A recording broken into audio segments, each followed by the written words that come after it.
ഒന്ന് ചിന്തിച്ചു നോക്കിയേ, ഒരു വലിയ പെരുന്നാളിന്റെ തിരക്കെല്ലാം കഴിഞ്ഞ് കുടുംബക്കാരും കൂട്ടുകാരുമൊക്കെയായി ഒരുമിച്ച് നാട്ടിലേക്ക് മടങ്ങുകയാണ്. ആൾക്കൂട്ടവും ബഹളവും നിറഞ്ഞ ആ യാത്രയിൽ പെട്ടെന്ന് ഒരമ്മയുടെ നെഞ്ചിൽ ഒരു കൊള്ളിയാൻ മിന്നുന്നു.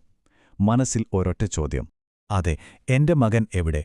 ഇതൊരു ഭാവനാ കഥയല്ല, ലൂക്കായുടെ സുവിശേഷത്തിൽ പറയുന്ന ഒരു യഥാർത്ഥ സംഭവമാണ് നമ്മളിന്ന് നോക്കാൻ പോകുന്നത്. ഒരു അമ്മയുടെ നെഞ്ചു തകർന്ന ഈ ചോദ്യത്തിൽ നിന്നാണ് ആ കഥ തുടങ്ങുന്നത്. അപ്പോൾ നമുക്ക് ഈ സംഭവത്തിലേക്കൊന്ന് കടക്കാം, അല്ലേ? കഥയുടെ ആദ്യ ഭാഗം നടക്കുന്നത് യെരുശലേമിലെ പെസഹ തിരുനാളിന്റെ സമയത്താണ്. സംഭവം ഇങ്ങനെയാണ്.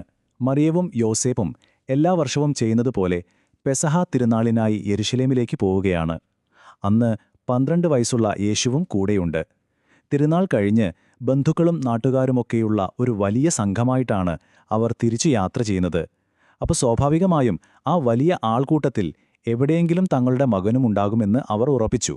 പക്ഷേ ഒരു ദിവസം മുഴുവൻ യാത്ര ചെയ്ത് കഴിഞ്ഞാണ് അവർ ആ കാര്യം ശ്രദ്ധിക്കുന്നത്.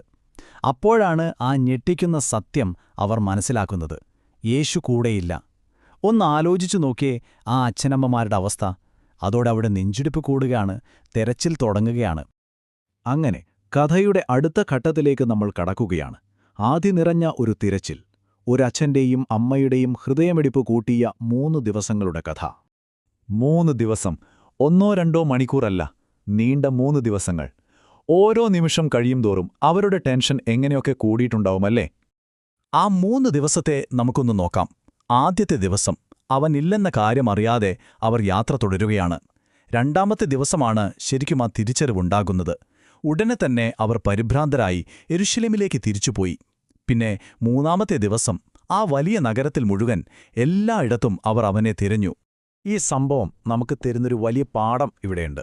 നമ്മുടെയൊക്കെ ജീവിതത്തിന്റെ തിരക്കുകളിൽ ചിലപ്പോൾ നമുക്ക് വഴി തെറ്റിയതുപോലെ തോന്നും. ദൈവത്തെ നഷ്ടപ്പെട്ടു പോയോ എന്നുവരെ തോന്നിപ്പോകും. അങ്ങനെയുള്ള സമയത്ത് തിരിച്ച് അന്വേഷിച്ച് കണ്ടെത്തേണ്ടത് നമ്മൾ തന്നെയാണ്, അല്ലേ? യേശുവിനെ കണ്ടെത്താനുള്ള ഈ ഓട്ടം ഒരു തരത്തിൽ പറഞ്ഞാൽ ആ ഒരു ആത്മീയമായ അന്വേഷണത്തെയാണ് ഓർമ്മിപ്പിക്കുന്നത്. അങ്ങനെ 3 ദിവസത്തെ അലച്ചിലിനു ശേഷം അവരവനെ കണ്ടെത്തുകയാണ്. പക്ഷെ എവിടെയാണെന്നോ? അവർ ഒട്ടും പ്രതീക്ഷിക്കാത്ത ഒരിടത്ത്, വളരെ അപ്രതീക്ഷിതമായ ഒരവസ്ഥയിൽ. അവിടെ കണ്ട കാഴ്ച അവരെ ശരിക്കും ഞെട്ടിച്ചു കളഞ്ഞു. പേടിച്ച് കരഞ്ഞിരിക്കുന്നൊരു കുട്ടിയല്ല അവർ കണ്ടത്. പകരം ദേവാലയത്തിൽ അക്കാലത്തെ വലിയ പണ്ഡിതന്മാർക്കിടയിലിരിക്കുന്നു. അവർ പറയുന്നത് വളരെ ശ്രദ്ധയോടെ കേൾക്കുന്നു. അവരോട് സംശയങ്ങൾ ചോദിക്കുന്നു.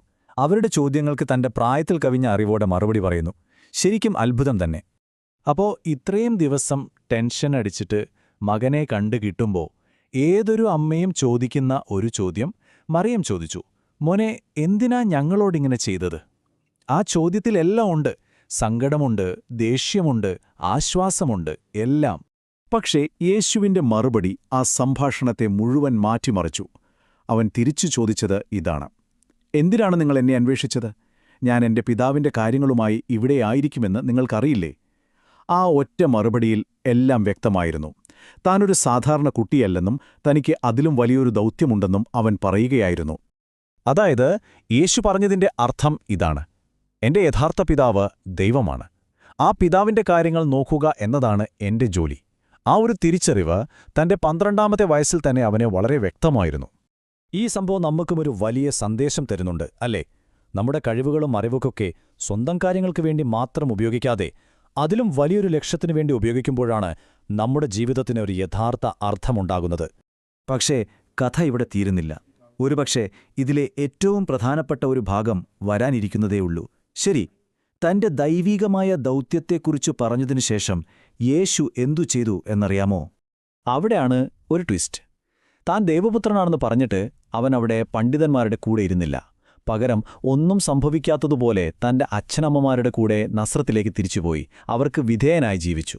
അതായത് തന്റെ മഹത്വം തിരിച്ചറിഞ്ഞപ്പോൾ അവൻ അഹങ്കാരിയായില്ല, കൂടുതൽ വിനയമുള്ളവനായി മാറി. ഇന്നത്തെ ലോകത്ത് നമ്മളെല്ലാം സംസാരിക്കുന്നത് വ്യക്തിസ്വാതന്ത്ര്യത്തെക്കുറിച്ചാണ്. പക്ഷേ ഈ സംഭവം കാണിച്ചു തരുന്നത് വേറൊരു കാര്യമാണ്. യഥാർത്ഥ ശക്തി വരുന്നത് അനുസരണത്തിൽ നിന്നും വിനയത്തിൽ നിന്നുമാണ്. സ്വന്തം കഴിവുകളും മഹത്വവും തിരിച്ചറിഞ്ഞിട്ടും താഴ്മയോടെ ജീവിക്കാൻ കഴിയുന്നതിലാണ് യഥാർത്ഥ വലിപ്പം. അപ്പോ ചുരുക്കി പറഞ്ഞാൽ, ദൈവപുത്രനായിരുന്നിട്ടും യേശു തിരഞ്ഞെടുത്തത് വിനയത്തിന്റെ വഴിയാണ്. സ്വയം വലുതാക്കി കാണിക്കുന്നതിലല്ല, മറ്റുള്ളവരെ അനുസരിക്കുന്നതിലാണ് യഥാർത്ഥ മഹത്വമെന്ന് അവൻ കാണിച്ചു തന്നു. ശരി, അപ്പോൾ ഈ സംഭവത്തിൽ നിന്ന് നമുക്ക് പഠിക്കാൻ കഴിയുന്ന 3 പ്രധാന കാര്യങ്ങൾ എന്തൊക്കെയാണെന്ന് നോക്കാം. ഒന്നാമത്തെ കാര്യം, ജീവിതത്തിൽ വഴിമുട്ടി എന്ന് തോന്നുമ്പോൾ ദൈവത്തെ അന്വേഷിക്കുക. രണ്ടാമത്തേത്, നിങ്ങളുടെ ജീവിത ലക്ഷ്യമെന്താണെന്ന്, അതായത് ദൈവം നിങ്ങളെ ഏൽപ്പിച്ച ദൗത്യമെന്താണെന്ന് തിരിച്ചറിയുക. പിന്നെ മൂന്നാമത്തേതും ഏറ്റവും പ്രധാനപ്പെട്ടതുമായ കാര്യം, ആ ദൗത്യം തിരിച്ചറിഞ്ഞാൽ അഹങ്കരിക്കരുത്, പകരം വിനയത്തോടെയും അനുസരണയോടെയും ജീവിക്കുക. ഒന്നോർത്തു നോക്കൂ, മറിയത്തിന്റെയും യോസേപ്പിന്റെയും കഥ തുടങ്ങിയത് വലിയൊരു ടെൻഷനിലായിരുന്നു അല്ലേ? പക്ഷെ മകനെ കണ്ടെത്തിയപ്പോൾ അവൻ പറഞ്ഞതൊന്നും അവർക്ക് മുഴുവനായി മനസ്സിലായില്ലെങ്കിൽ പോലും അവർക്ക് സമാധാനമായി. അപ്പോൾ നമുക്കെവിടെയാണ് ഈ ദേവാലയം കണ്ടെത്താൻ കഴിയുക? അത് നമ്മുടെ പ്രാർത്ഥനയിലും വിശ്വാസത്തിലുമാണ്. ജീവിതത്തിൽ എവിടെയെങ്കിലും വഴിതെറ്റിയെന്ന് തോന്നുമ്പോൾ നമുക്ക് തിരിച്ചു ചെല്ലാനുള്ള ഒരിടം. വലിയ വലിയ കാര്യങ്ങൾ കണ്ടെത്തിക്കഴിഞ്ഞാൽ പിന്നെ നമ്മുടെ സാധാരണ ജീവിതത്തിലെ ഉത്തരവാദിത്തങ്ങളിൽ നിന്ന് ഒളിച്ചോടരുത്. യേശു ചെയ്തതുപോലെ നമ്മുടെ കടമകളിലേക്ക്, നമ്മുടെ കുടുംബത്തിലേക്ക് വിനയത്തോടെ നമുക്കും തിരിച്ചു വരാൻ സാധിക്കണം. അപ്പോൾ ഈ ചർച്ച അവസാനിപ്പിക്കുമ്പോൾ നിങ്ങൾക്ക് സ്വയം ചോദിക്കാനായി ഒരു ചോദ്യം ഞാൻ തരാം. ജീവിതത്തിൽ എപ്പോഴെങ്കിലും വഴിതെറ്റിയെന്ന് നിങ്ങൾക്ക് തോന്നുമ്പോൾ നിങ്ങളുടെ യഥാർത്ഥ ലക്ഷ്യം കണ്ടെത്താൻ നിങ്ങൾ എങ്ങോട്ടാണ് തിരിയുന്നത്? ഒന്നാലോചിച്ചു നോക്കൂ.